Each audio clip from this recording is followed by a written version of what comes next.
Alors, vous avez donc écrit ce livre sur la France d'aujourd'hui. Est-ce qu'il y a des régions particulières où la sorcellerie est vraiment très couramment répandue? Non, là aussi, ça fait partie des idées reçues. Vous savez, c'est un domaine sur lequel il y a énormément d'idées reçues et la plupart étant des idées fausses. L'une d'entre elles, c'est bon, moi j'habite en Bretagne, dès que je sors de Bretagne, on me dit ah oui, vous là-bas, les Bretons, vous êtes restés près de vos traditions, voilà, le magique, à croire qu'il y a des magiciens partout chez nous, dans la mesure où la forêt de Brocéliande serait supposée recouvrir le territoire de la Bretagne. Non, pas du tout. En fait, la sorcellerie, elle est absolument présente dans tout notre univers géographique, que ce soit la campagne, le périurbain ou la ville. Par contre, il y a des disparités régionales.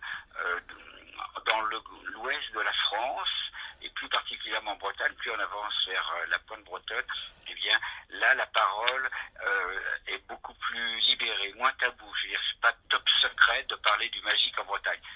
La sorcellerie, c'est un peu différent, on en parle quand même à mots couverts.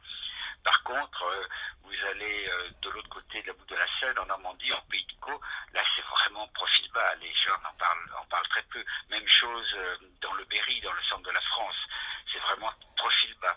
Mais c'est des attitudes régionales, liées bien sûr à l'histoire de la région, à la culture régionale. Et alors, est-ce que la sorcellerie, c'est pas dans l'inconscient collectif? Ben, on peut pas, pas vraiment, ça fait partie de notre héritage culturel et puis des choses. Enfin, on n'est pas que sur on n'est pas sur le domaine du passé. Hein. On est bien sur ce qui se déroule aujourd'hui. Une certitude est là. En tout cas, la science nous montre ça. Il n'existe pas de société sans magie, sans sorcellerie. Quelles que soient les latitudes, quelles que soient les époques, et bien sûr, quel que soit son degré d'évolution scientifique et technique. Tout simplement parce que la magie, en fait, traite de questions particulières et surtout apporte des réponses, des moyens opérationnels pour agir, là où la science n'en apporte pas, et là où la métaphysique, c'est-à-dire les religions et la philosophie, n'en apportent pas. En fait, chacun son domaine. Alors évidemment, c'est un peu comme, vous savez, les cercles concentriques, les rosaces qu'on faisait quand on était enfant avec des compas. Il y a des endroits où ces trois registres de l'intervention humaine, c'est-à-dire la métaphysique, la science et puis le magique, se côtoient. C'est là où où il peut y avoir des points même de friction. C'est ce qui s'est déroulé entre entre la Renaissance et puis l'époque moderne dans notre pays, où on a eu une optique bien spécifique propre à l'Occident pour répondre aux questions que posent ces points de friction. Eh bien, aux égouilles, les sorciers, on les fait brûler, tout simplement. On est la seule civilisation à avoir opté pour ce genre de registre plutôt que d'essayer éventuellement eh bien, de voir ce qui pouvait être fait pour améliorer le sort de nos concitoyens. Toutes les autres sociétés, quelles que soient les époques, n'ont pas agi de la même façon. On n'a jamais de persécution de sorciers dans l'histoire de l'humanité, hormis ce qui s'est passé chez nous il y a 5 siècles. Alors, vous avez rencontré beaucoup de sorciers, hein. Est-ce que vous vous souvenez de votre rencontre avec le premier sorcier?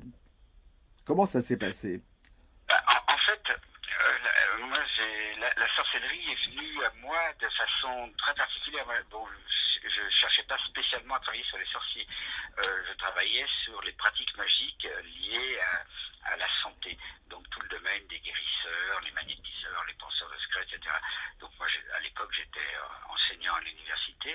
Je préparais une thèse. Et donc ça, c'est fait au su, c'est vu de tout le monde. C'est absolument normal que les dons se transmettent. Donc personne ne voyait d'objection à ce que j'aille côtoyer des gens qui possèdent des secrets pour passer le feu, le zona, les brûlures, ou même des magnétiseurs qui susceptibles éventuellement de donner quelques enseignements aux personnes qui viennent guérir leur service.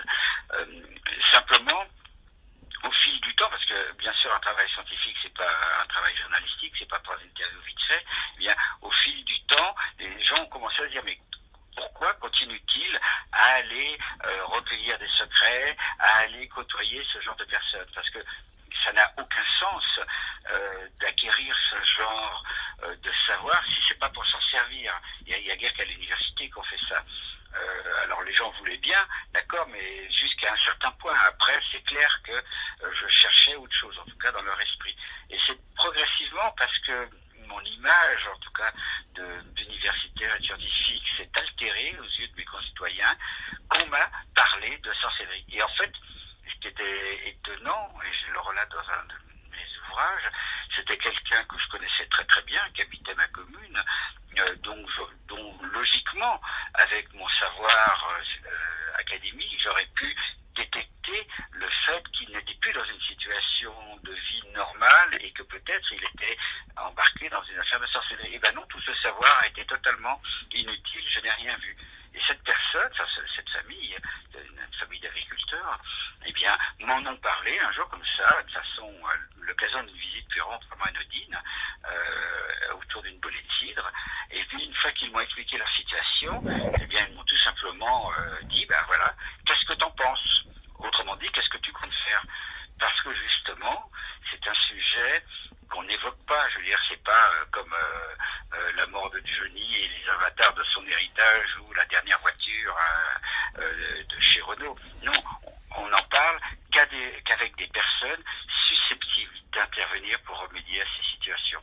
Et donc, ben voilà, ça a été un peu... Enfin, j'ai découvert ça, parce que sur le coup, je ne savais pas du tout quoi faire, quelle attitude adopter, et du coup, par le biais de ces personnes, j'ai pu accéder à la connaissance de leurs désenvoûteurs. Et après, bon, de fil en aiguille, j'ai rencontré d'autres désenvoûteurs, généralement par le biais de leurs clients. Mais après, bon, enfin voilà, le carnet d'adresses, on va dire, grossit.